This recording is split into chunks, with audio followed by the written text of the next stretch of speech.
Before we start, I would like to introduce everyone because there are people here who I know are not familiar with who they are. You can see on the screen the names of the individuals that are joining us online, but I'll go around the room. If we can start with Mike. Good morning. My name is Councillor Michael Locke and I'm the Councillor for Scrutiny. Paul Ralph, Strategic Economic Regeneration Manager for Swansea Council. Rob Stewart, Leader of Council. Lee Richards, Regeneration and Development Manager. Phil Holmes, Head of Planning and Regeneration for the Council. Claire Henson, Project Manager for Campuses Project. Keith Lloyd, SRO for the Campuses Project. Morning, Miles Willis, Swansea University Strategic Projects. Councillor Jeff Jones, Dunkley. Oh, sorry. I wasn't quick enough with the buttons. Good morning. Natalie DeMello, Swansea University. Again, Councillor Jeff Jones, Calais and Dunvant. Councillor Mary Jones, Dunvant and Calais Ward. Councillor Peter Black, Cumberland Ward. Okay, thank you all very much indeed. First item on the agenda is, Councillor Robert Francis Davis is the Cabinet Member for Regen and Fun and Games and a few other things as well. Okay, the first item on the agenda is apologies for absence. We've had an apology from Councillor Chris Evans. Okay, item 2 is the disclosure of personal and prejudicial interest. Members first. No? Yeah, Sue. Yeah, I have a daughter-in-law that works for the university. Okay, thank you, Sue. And any officers with interests? Can I just, well, that's an interest. My wife works for the university as yeah. well, so. Yeah. Okay, Robert.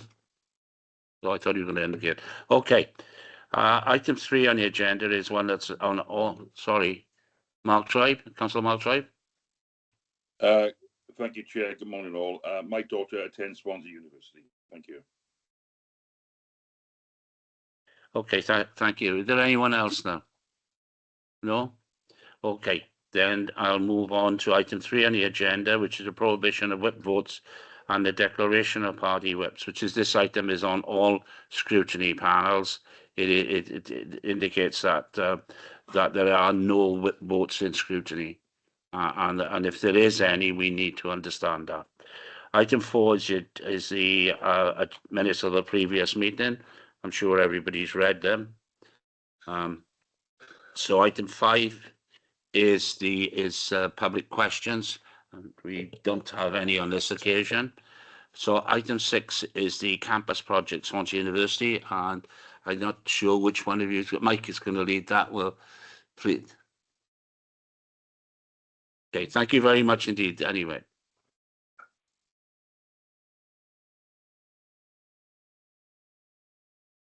I will start and Miles will correct me when I get stuff wrong.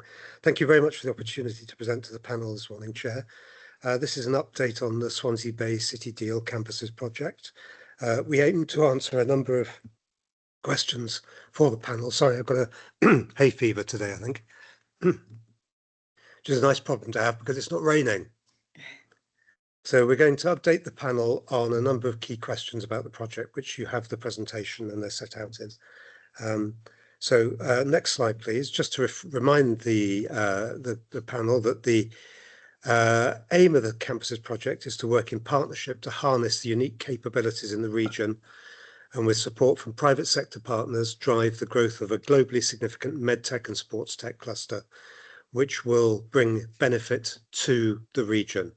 It's called the Campuses project. It's about the wider benefits for the region that we're really concerned about delivering. Thank you. Next slide. There is £15 million investment from the Swansea Bay City deal, and over the life of the project, we aim to raise 59 million public sector investment and over 60 million private sector investment, giving a total inward investment into the region of 136 million. The main partners are listed at the bottom. Swansea City Deal, Swansea University, the Council, Neath Talbot, Swansea Bay University Health Board, and Howell University Health Board. Next slide, please. This is a very busy slide which lists the main outputs and benefits of the project. Project in two phases. The top left are the phase one outputs, which is to establish a facility at Morriston and a similar one at Singleton in Sketty Lane to develop the medtech and sports tech elements of the project. And then over on the right-hand side of the slide are some of the longer term benefits that you can see. And across the bottom are the long-term regional benefits. We're looking to improve health and well-being more broadly across the region. Next slide, please. There are a number of collaborations across the other City Deal projects. We're working closely with Pentra Arwell in Llanelli. We're working with Skills and Talent, digital infrastructure. We're working with our main technology partner, Vodafone, around improving the 5G infrastructure right across the Swansea Bay City Deal region, which brings about £40 million worth of inward investment to achieve that from Vodafone into the region. And we're working with Carmarthenshire at St David's Park, Park Dewi Sant, where we deliver simulation and further health-related training. These are some of the partners we're working with. I've hinted at some of them. If you have questions about any of them, I can pick that up afterwards. Thank you. Next slide. So these are some of the timelines for the project. The new development in Sketty Lane, which will bring sports tech and medtech companies to the area, is due for completion in Q4 2026. We're with snagging and handover, we think that will be ready in January 2027. We're working with the Health Board, Swansea University Health Board, on creating an innovation facility at Morriston in phase one. We're looking at the costings for that because, like every other project in the City Deal, construction costs and utilities and everything have gone up considerably. Very positively, we're very much on track with funding the planning submission to an improved access road to the Morriston Hospital site, which is due for submission in May of this year. It will open up the 52-acre site to the north of the existing site, which the Health Board has acquired, and enable them to redevelop and provide much needed facilities there and improve the route access for local residents as well. Next slide, please. This is a summary of what we've achieved so far. At the moment, most of the people we've engaged with have been, more of the people we've engaged with have been in health and wellbeing than in sports, but we expect the balance of that to change over time, and I can explain a little bit more about that as we go along. There's a big crossover between sports tech and med tech, and it's a really exciting space to be in. We think that and simulation are the unique selling point of this project, and the opportunities that brings for jobs and inward investment into the region. Next slide, please. The vehicle that we've created to help deliver and realise that benefit is called Niche. It's almost unpronounceable, but that does come out as Niche. Trust us, it does. The branding people told us it was a good idea. Here's a brief video about Niche, which you may not be able to hear. If we can't hear it, should we skip it? Should we skip it? Yeah. So Niche is a national network for innovation in sport and health, bringing together a number of regional sporting partners and a number of tech companies. For innovation in life sciences, you need companies, academics, and patients effectively. To do the same in sport, you need companies, universities, and sportsmen and women. And we think the stuff we're doing around simulation is truly unique in this space. We would welcome anyone who wants to come and have a look at the work we're doing in simulation at Swansea University, because I can't really do it justice by describing it. It's fantastic. It's really groundbreaking. The First Minister came to visit it. At the end of her visit, her security team took us aside and said, do you think we could use your simulation centre to train her security team? Because we're able to use it both for, we can simulate any kind of occurrence that might happen to them. And it's a really exciting opportunity. So let's go to the next one. I can explain about that. I did that very badly. Swansea Bay Sports Park is developing at pace. and will offer lots of opportunities for both community and performance sport, and for us to increase jobs and opportunities there. The partnership with the Ospreys as they move to St Helens is a really positive thing for us in relation to that. The university is now working through finalising an agreement with the Ospreys to help us run our rugby, which will be really exciting starting from next September, which will be a real opportunity to help bring more life to St Helens and greater footfall to the fixtures that are held there. So that's a very exciting opportunity, and very grateful to the council for the work they've done on helping them realise that opportunity. Next slide, please.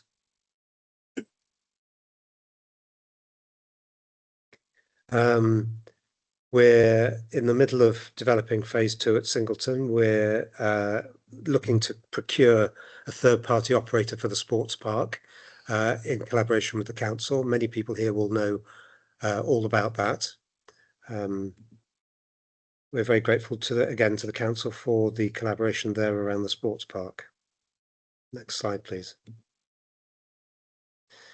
This is the phase 2 development at Morriston. It's the health board's development, but they plan to be able to make very necessary improvements to their services at Morriston and provide necessary improvements to services and lots of innovation, and they're in discussion with various people who might invest in the site in future. So that's an exciting opportunity there, and are working closely with the university on realising those opportunities. Key to that is the new road infrastructure. And that's some more slides about that. Next slide, please. We're well underway looking at realising the benefits and working with partners on health innovation workshops. And we've carried out a comprehensive needs assessment across the whole patch, right out to Pembrokeshire and up to Ceredigion, the whole region, and are hoping to address such areas as well-being, physical health, and mental well-being. Thank you. Next slide, please. These are some of the key issues and risks which will be familiar to the panel from all the other projects. Realising the partners for the incubation. I think the really exciting opportunity is working with the other projects. For example, the council's development in Kingsway and the other developments at Pentre Arwell. We think they segment nicely into different offerings. The sort of people who are being attracted into Kingsway won't be the sort of people we're attracting into Scetty Lane. There are different sorts of companies. Realising the benefits is challenging. The world economy seems to be about to enter another very interesting and exciting phase.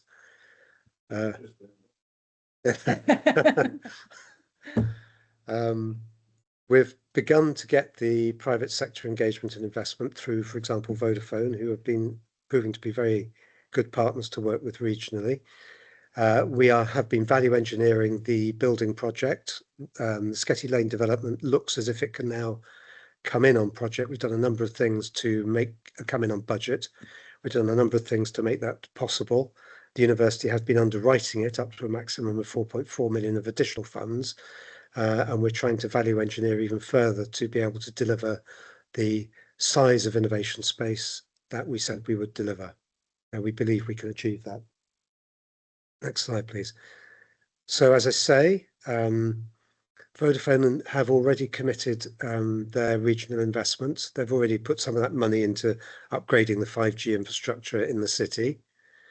Morriston Hospital, the health board, is working with Welsh Government on how it will deliver the phase 2 opportunities.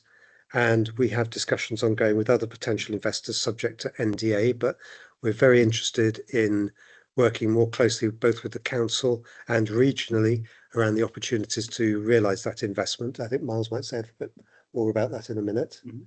Next slide, please. These are some of the partners in the sports space that we're working with: Swim Wales, West Wales Women's Player Development Centre, Hockey Wales, now the Ospreys, and Vodafone are some of the partners. So those partnerships are all being realised thanks to the Swansea-based City Deal investment and close working with the council and other partners.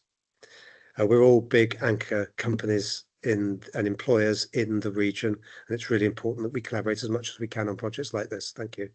Next slide. That's all from me. Miles, I don't know if you want to say anything else. Thank you, Keith. Just to add, I suppose, in summary, it's not without its challenges, this project. City Deal was always really meant to be a catalytic investment to drive that larger, both private and public investment. We really appreciate the help so far we've had from Swansea Council using things like shared prosperity funding to look at some of the feasibility studies around this. And I think that will soon bear fruit certainly around the National Pool and the sports park. Our role in the university then, with regard regional regen, yes, we are a campus-based university, one in Swansea, one in Port Talbot. Increasingly, we are taking space in the civic centre, in that civic realm. I think things like the BioHub project, which is linked with this, are evidence through that and some of the successes of shared prosperity funding. The investment required for around this is considerable. But I think from the draw of having people like Vodafone on board, this is part of what this catalysing money does. It starts to raise us above the parapet to say, come and work with Swansea University, come to Swansea, come and work with the hospital, and that should start to bear fruit. Bear in mind, we're quite a long way into this project. I mean, 2017, Mrs. May signed off City Deal, and we've yet to break ground on this in Scrutiny Lane. We'll be doing that in September, I believe, Keith, to start that process. That will even, I think, go further to cement that the university is at the centre of this development. But we can't do it without your help.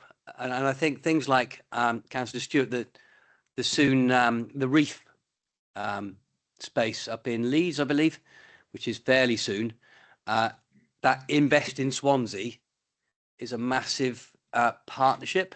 And to do that, then we really appreciate bringing the sports angle onto that investment piece. I think it further strengthens Swansea's offer, because it is a Swansea, not a Swansea University, Swansea Council. So we really appreciate that. I think the final point is around sports. Everybody gets sports, youngsters, but we're trying to link the participation in sports to, yes, our student experience around sports, our research and development around sports, our innovation, but also then linking into the elite athletes, into the professional athletes, certainly around rugby, around swimming, around hockey, but then linking in businesses to innovate in that space. We feel that the offer in the university is a unique offer. Businesses in this innovation space want to work with the academics. They want that proximity. But I think linking that out further with colleagues in the council around Regen, looking at how they then grow into the city centre, because these companies will grow and expand, and then using things like tramshed tech, perhaps to innovate some of our companies and link that all through. So we welcome the conversations we're having with your inward investment team to work out a prospectus of come to Swansea and invest in Swansea. So very much look forward to that. I'm sure we're happy to answer any questions you might have.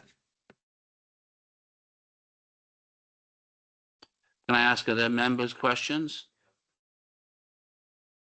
Councillor Jeff Jones first, and we'll talk. Yeah, thanks for that. Very interesting. You mentioned about the city deal in 2017. So really, we're actually talking about that you complete this by 2032. Is that feasible, or? We believe so. So the building in Scrutiny Lane will be completed in the end of 2026. The development at Morriston sooner. The planning for the road access road will go in May this year. We're already compiling the benefits that we're delivering from the project, and we believe that this is very achievable. Can I add on to that, just to give you a bit of reassurance?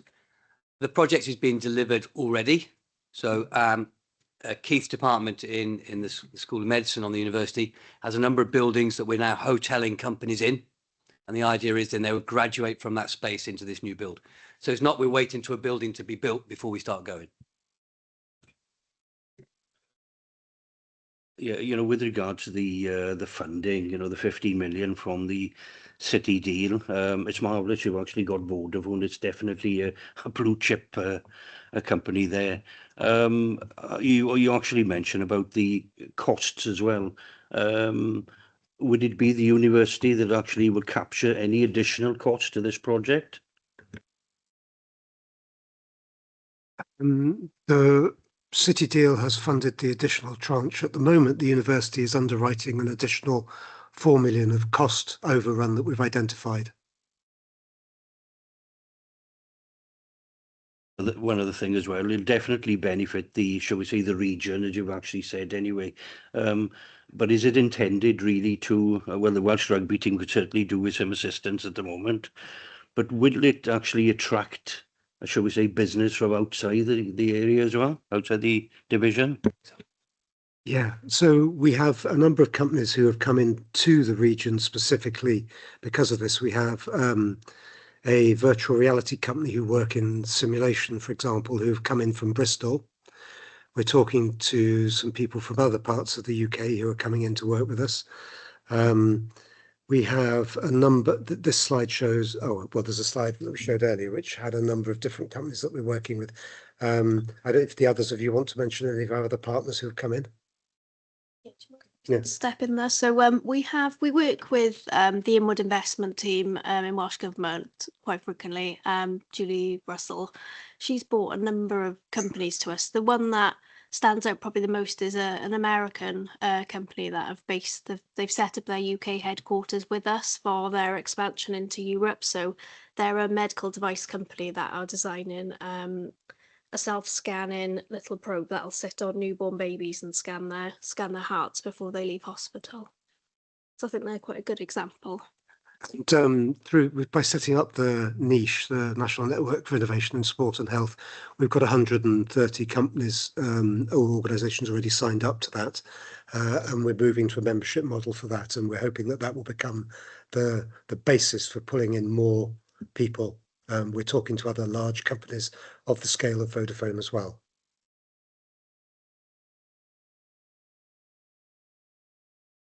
Sorry, Councillor Mike White. Yes, thank you, Chair.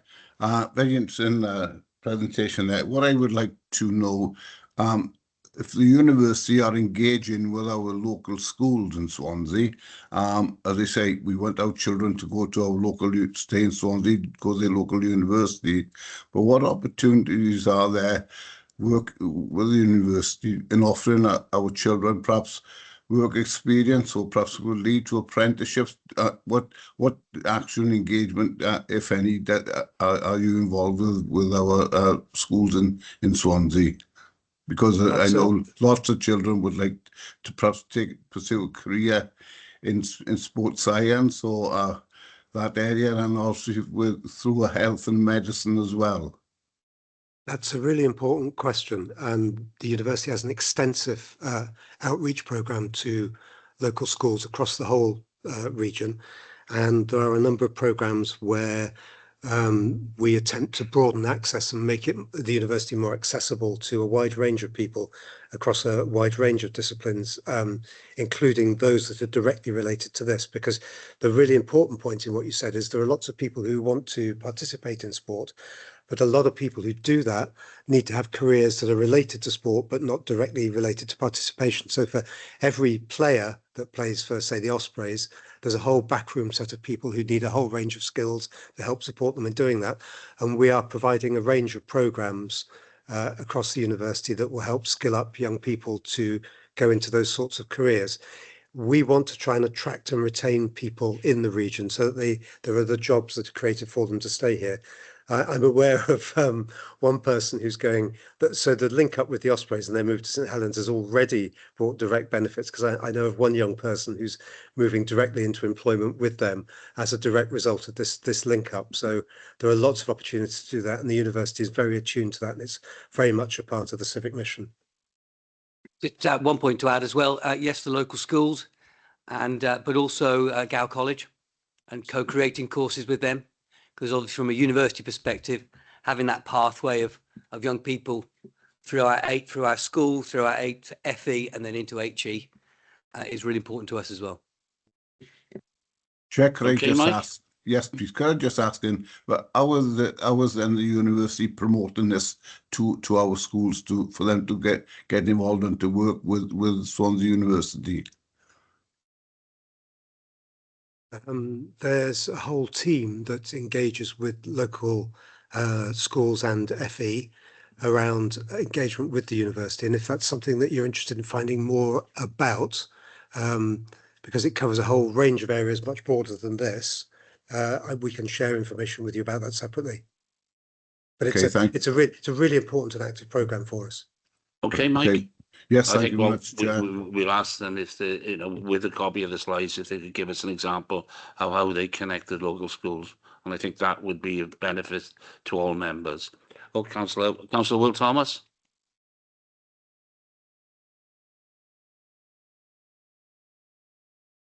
Will, I think you're on mute.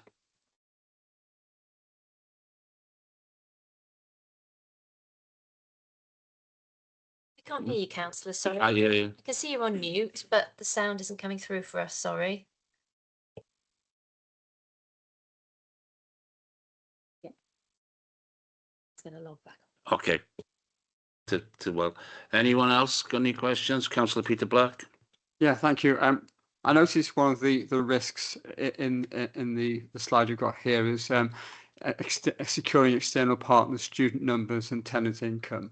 Now, we all know that the university sector is struggling at the moment financially, and there are big issues with student numbers, particularly overseas students, which universities rely on to generate sufficient income.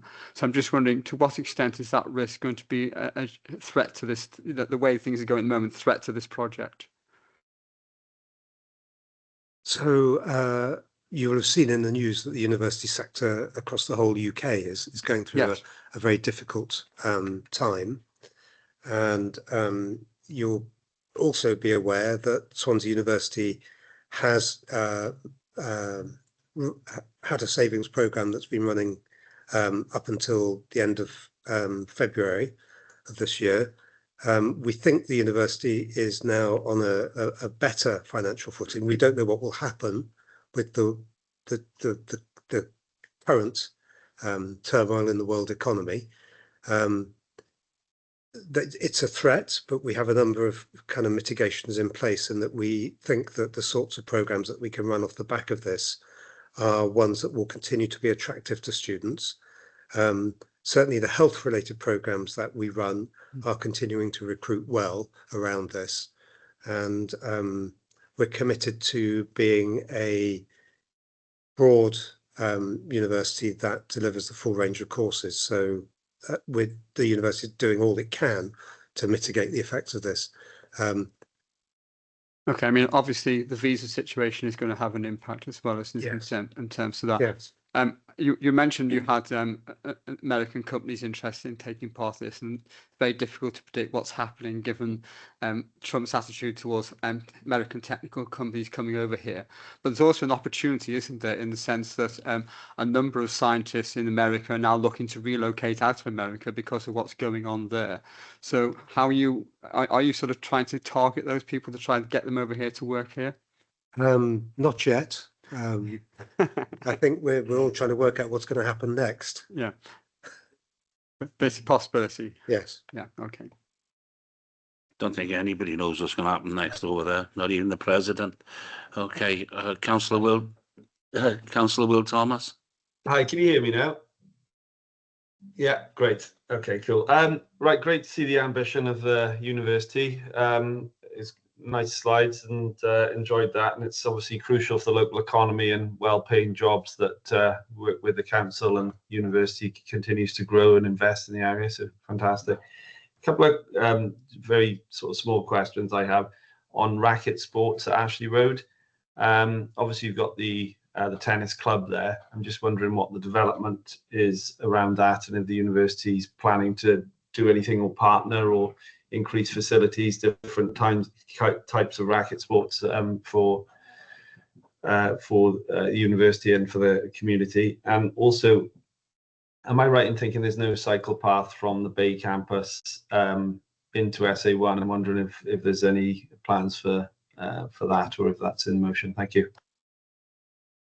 In terms of the range of sports that's provided at Sketty Lane, that's being developed as part of the joint venture with the council to provide a range of sports on that location. As far as I'm aware, There are racket sports is very much a part of that mix. I can't speak to the detail of that, but if you wanted to, I'm very happy to find out about that separately. In terms of cycle paths, I think I'd have to defer to council members here on that particular point. Yeah, I'd love one, but we've got quite enough. They call it cycle paths. Delicate subject for some of us. Okay, Councillor Sue Jones. Thank you, Chair. Really exciting prospect, I think, from the city. I just wondered if it was restricted to the sports that you've talked about. I know that the hockey have had a new pitch out at the Elba in Gowerton, which we're really proud of, and a lot of money has gone into that. But obviously there are lots of clubs in the area that would benefit from the involvement of the university. And I just wonder, as Councillor White said about the schools, whether the local clubs are actually involved as well. yeah, so West Wales Sports Partnership are tenants of ours in our existing facilities, and we're working very closely with them because they have the reach out to all the local sports clubs and organisations, and we're looking for new sports to engage with. One of the surprising sports that we might be building up in the future is esports. Which is a huge growth area that's now attracting seriously. The university has one of the largest esports clubs in the university sector, and there's increasing interest in the community as a spectator sport. You start to see esports events on TV and video, and they're spectator sports. So I think it's a really exciting area that we could move into, but also very much working with local clubs and sports, and we've deliberately partnered with West Wales Sports Partnership and Sport Wales to try and make those links with local clubs and societies. One of the biggest things, thanks to Councillor Jones, one of the biggest increases in sports is drone racing. It's absolutely massive now, particularly good in Ukraine at the moment, apparently.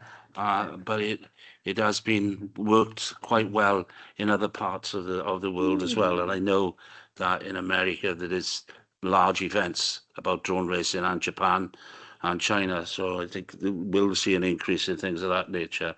Are there any other members now who wish to ask questions? If not, can I ask a few questions? Sorry. Okay. Couple of questions I would like to ask, and that's about the cross-cutting benefits. That's on page 11. It says creating 1,200 jobs, which is excellent. What's the time scale on that? If there is a time scale. The other thing then, everybody welcomes the improving health, etc. But the wealth wage parameter premium is likely to be 78 million. That's obviously based on something. What is that? And finally, and I think it's attract and retain staff and students.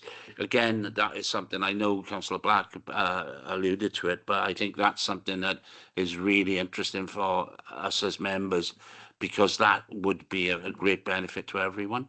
So those are the type of questions. And I think the other thing I'd have to ask you is, you've mentioned quite a number of sports. The one that's noticeable that isn't mentioned is football.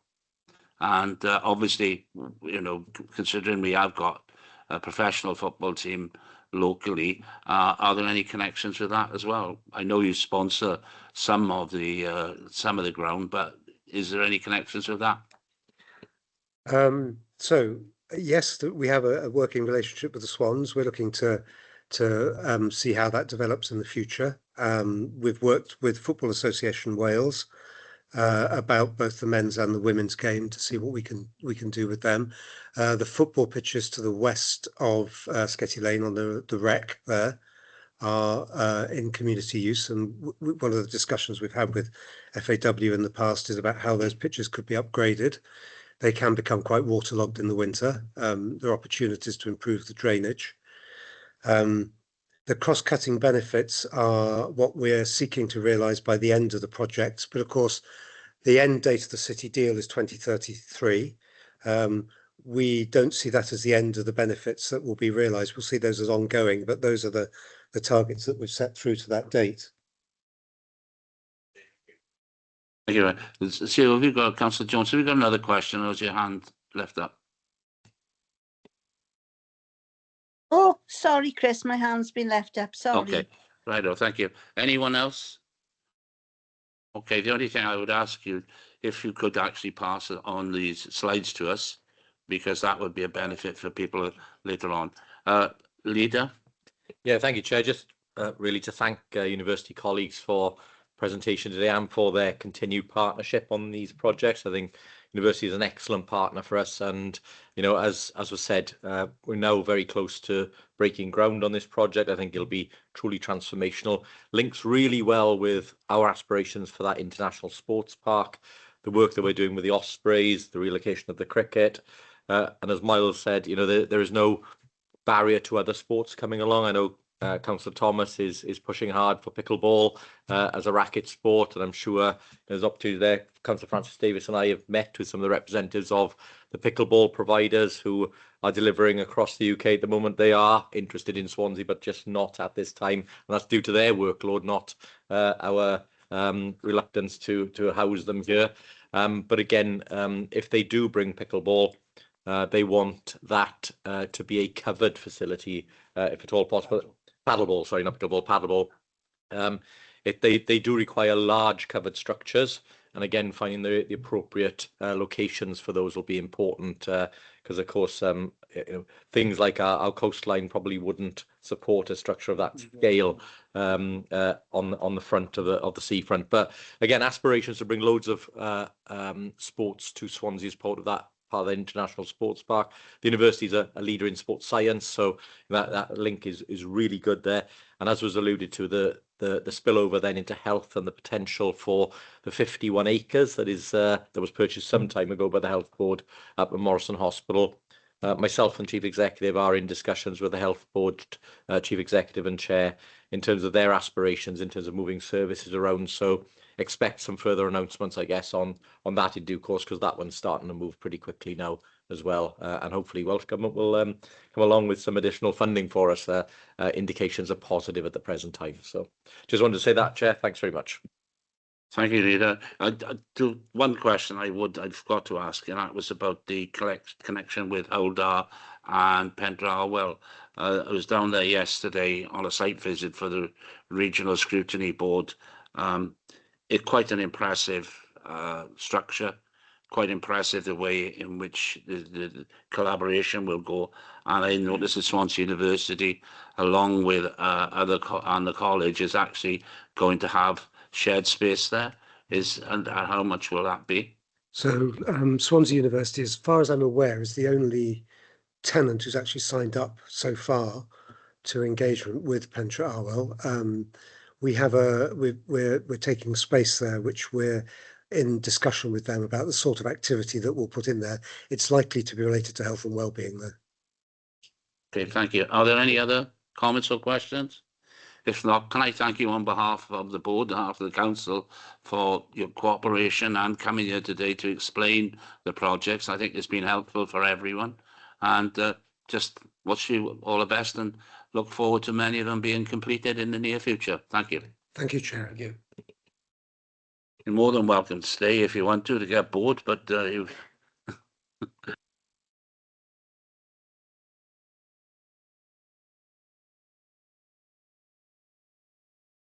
sorry, the next item on the agenda is achievement against corporate plan. Councillor Robert Francis Davis, do you want to say a few words? Yeah, it's really important that we perform well against our objectives. And one of the main policies is delivering a strong economy through the corporate plan and making sure that we transform Swansea's economy and infrastructure. Very detailed report here. Phil Holmes, head of planning and head of regeneration in Swansea, has got the team with him. What I would do is pass over to Phil to take us through it. And I'd like to thank Phil and his officers actually for putting this report together. So Phil, I'll pass over to you. Thank you. It is a long, detailed report, so I'll spare you the agony of me taking you through every aspect of it. But I would echo what has already been said. This is a good opportunity to share with you progress in terms of how the council has gone about its work in trying to deliver the corporate priorities. Of course, the economy and infrastructure is one of the key well-being objectives, which underpins so much of our work. And over the last 12 months, I think we've made significant strides.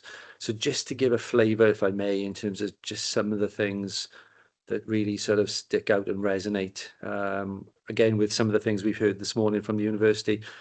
So things like the Shared Prosperity Fund delivery, just to remind you, this council has led that on behalf of South West Wales, the region. And, you know, we've led that very, very well, achieving all of the spend targets that we were set. The outputs are flowing now through that as well. And I think that's really done amazing things for local businesses, local communities and individuals. We've also led things like transforming towns for the region as well, which I think is transforming the fabric of our city and town centres, not just in Swansea, again, right across the region. I think we've really upped our game in terms of business support. It has utilised Shared Prosperity Fund, but you know, through that sort of investment, we've seen 85 new businesses created in the last year, 87 new jobs, safeguarding about 160 jobs. So that's making a big difference locally to those businesses, and in terms of the very early startup phases of a business.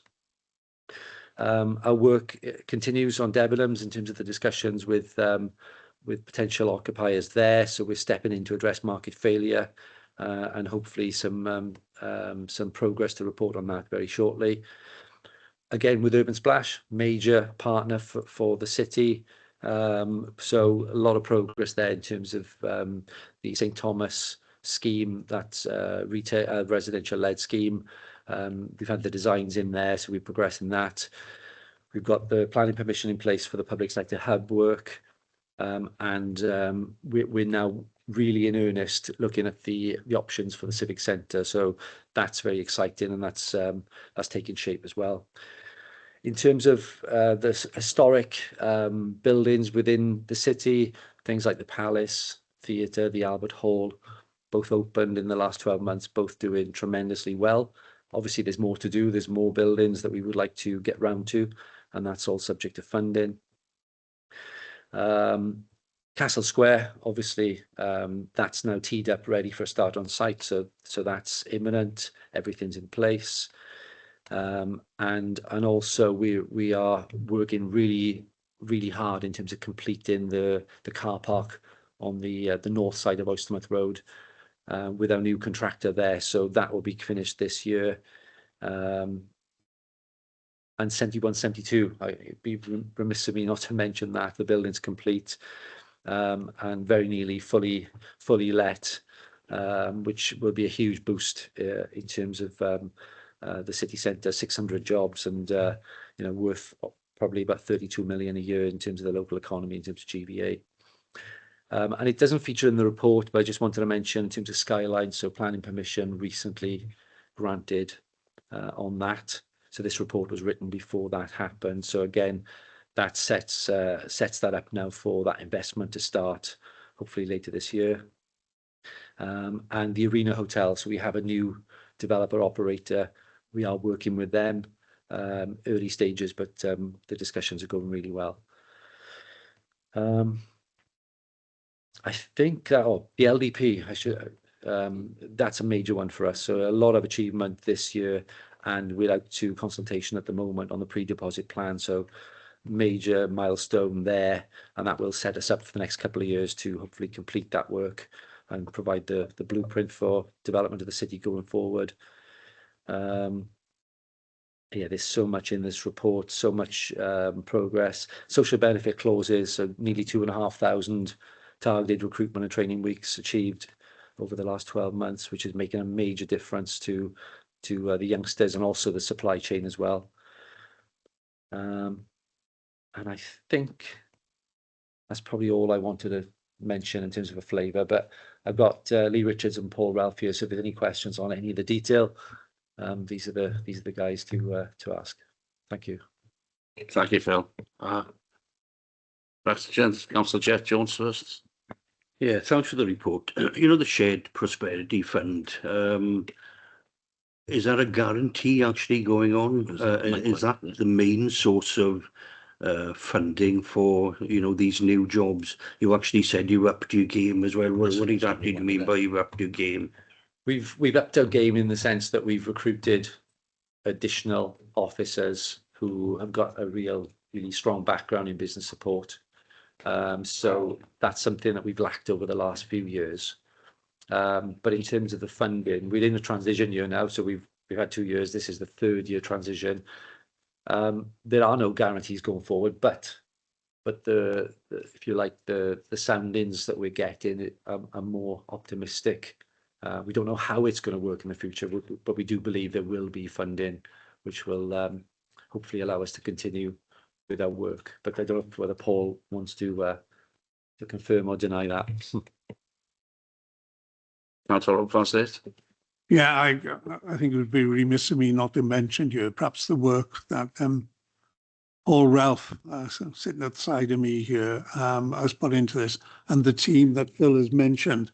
They have handled, I think, of the expertise they've now got within that department, £138 million last year for the entire region.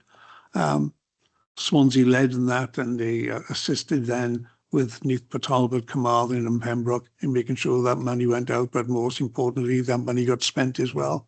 And that the work and the expertise has been second to none. It's carrying on again this year, not the same amount of money as it was last year, but I would hope that there will be a continuation of the expertise being built up, working with Welsh Government. That's not taken away, but actually it gets strengthened of Welsh Government and the people we got locally, making sure that they can deliver in a timely fashion. And I think what's happened last year is that because those decision making was local, it was much quicker. The money could be sent out quicker, and therefore the projects could be delivered on time. Because when that money is given, it's got to be spent in that financial year. When it was just going to Welsh Government, people would come to us locally. We would then have to go to Welsh Government. Questions would be asked. They would come back to us. Those questions would be answered. That went back. And probably before we look around, half the year had gone without being able to deliver the project. But it's been much better, far more effective. And I just hope that that expertise being built up just remains in place and that can carry on going forward. Yeah, thanks for that. I know Paul does, you know, marvellous work and his team and so on. What I perhaps was trying to get at really was how reliant are these companies actually on, because they seem to be one person company or one startups anyway, you know. So, you know, if you took that away, you know, the funding really, how difficult would it be for these people to continue to get funding? You know? Yeah, thank you. I think the panel asked a similar question last time I was here. The money we're putting into the companies is to enable them to buy, for example, equipment or things to help further their business. We don't support salary costs, so really the support we're giving them, as well as financial, is also linking them with Welsh Government's Business Wales advisors or the Focus Futures project from Business in Focus, to go into a lot of detail on cash flows, business plans, and in some cases we have to save them from themselves and just say, look, this isn't going to stack up. So we do make sure that what is being put forward is viable, and then we inject the right amount of money within our means to enable them to realise that ambition. But it's always, challenging them on things like, have you checked your market? Do you know you've got a market for this particular business? And in the majority of cases, it's sound, but they do often need that bit of support. We also have food expertise with Jack Joseph, for example, who's able to, because of his background, able to counsel food businesses in viability and such like, and it's working. It is working. So we're not providing grants to support to sustain them. It's an injection at the right way. It's an investment in them to enable them to progress on their own. And in the majority of cases, that's working well. Any other members or Councillor Mike White? Thank you, Chair. Could I just ask a question, perhaps, on Eastover? Are you able to advise if we've had other further inquiries for take-up for the new city centre hub?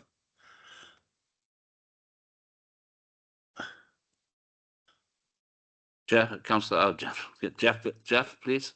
Yeah, happy to come in. Thanks, Councillor Well, White. remember, Jeff, it's in public session. No, that's So fine. if you want to add anything, we can do it later on in the private section. Yeah, I think the simple answer to that is, Councillor, that effectively our partners have committed, which means that there's no opportunity for any permanent occupation of any part of the space at this moment in time.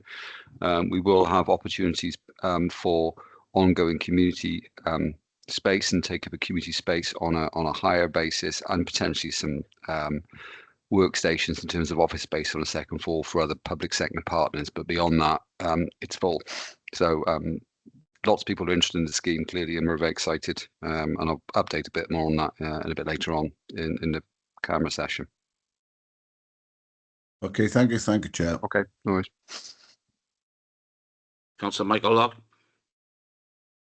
Could I just ask about the 150-bedroom hotel next to the arena? Is that going to be 3-star or 4-star? For the record. Apologies. At the moment, we're looking at a 3-star plus. Yeah, so that's one hell of a. It's in between. Yeah, so at the 3-star plus is the same as the existing Marriott, then basically a bit higher. Yeah, with the serviced accommodation and restaurant on the ground floor as well, and hopefully we'll have a sky bar on the roof too. Thank you. Okay. Any other members? Or Councillor Sue Jones? Thank you, Chair. I'd just like to reinforce the support from Paul Rolfe and his team. Whenever they're so accessible, and any advice that I've asked for, they've been 100% there. And I just wanted to put that out there and thank him and his team. Thank you, Sue. I think his head is growing a little bit now, so but he has done a superb job. Are there any other members online? No? Oh, sorry. Yeah. Matthew. Yeah, sorry, Chair. It was probably a question for Paul, really. Obviously, businesses are operating in different ways now due to different climates, and we're not necessarily seeing businesses physically in premises. So how is the sort of how are we able to support maybe local online businesses, and how much of that are we seeing coming through? I can't give you exact figures, but a fair number of we support all sorts of types of businesses. So quite a number are online businesses, but there's at least 20 we've enabled to occupy high street premises, and that is often linked with members that will be familiar with things like the Economic Recovery Fund shop front scheme that we ran. And similar schemes we've done through Transforming Towns, as Phil has mentioned. Premises and commercial space has been made available, and then numerous businesses in the city centre and the district town centres have taken up space in high street premises. So it's a reasonable figure. It's about a sixth of the businesses that we've supported are probably taking up high street premises. It's quite a mixture, and some are outdoor activities as well. There's all sorts, and it does involve drones in some cases. But there's a good representation from across the piece. Okay, Mally. Is that right? Okay. Right, Councillor Will Thomas. Thanks, Chair. You just Phil mentioned about the car park on Oystermouth Road. I'm wondering if there's any timescales for that when the estimate is for that opening. Secondly, obviously we heard about all the great projects that the council's working through. I'm just wondering if there's any other sort of projects in the background in concept stage that things the cabinet or officers are looking at and how they evaluate those, and if they're anything coming forward in the future. Thanks. Just on the pipeline, after the pipeline, if you like, the stuff that's in feasibility at the moment rather than delivery, because most of those projects, as you'll be aware, will be in delivery. Yeah, obviously one of the big ones will be the work that we're doing with Urban Splash in terms of the repurposing of the civic centre. There's a number of options that we're evaluating there at the present time. Urban Splash, I think, are due to come back by the end of June with a finalised set of proposals for us to consider on the civic centre site. So that would be one. Obviously, we were in live discussions with a number of potential retailers for city centre sites. That is another thing that we do quite regularly. But again, we don't generally bring those projects forward until they have a degree of certainty about them and that we have a good direction of travel. But be assured there is always further work being done on the pipeline to make sure that we continue to deliver those projects, part of that £1 billion dedicated investment. Okay. Sorry, in terms of the car park, I think it's late summer is the proposal at the moment, and we're waiting on the final timeline from the new developer in terms of the schedule of works. I think we'll have a discussion afterwards. Okay, is there anyone else? I got some questions, but I think it'd be better if I actually put them in a letter to the leader and to you, because some of them could go on quite a bit, and I think it's very important that we deal with the next item on the agenda. Okay. Right, thank you. And the next item is the work plan. Any comments on the work plan? No? Okay, Yeah, Chris. then, Sorry, Chris. Can Sorry, we sir. take up the opportunity of visiting the university? They put an invite out to us for the virtual department, for want of a better word. Is it possible to maybe arrange a visit for that for people? I think we can write and ask them. Chair, remiss of me as well, it was mentioned earlier, if Cabinet would like to go and see a Storva, it's getting to the stage now where there's been quite a lot of work done, the archive space is being created, so if the committee wanted to visit a Storva, I'm sure Jeff can make arrangements to... What we'll do is we'll list out a couple of site visits for the scrutiny board, and then we'll put them in request form and see what comes from that, from the various officers on that. Okay? Good. So? Yeah, good. Right, okay. Right, we got the work plan. Okay, we've got obviously we got one more meeting, which is the planned annual performance report, and then freedom leisure. Okay, and then there's a couple of letters, and then I'm going to move the resolution to exclude the public. I move the regulation, the exclusion. Can I have a seconder and support? Okay, thank you. Then we move into our private session. I would ask that we stop the recording, and then who's going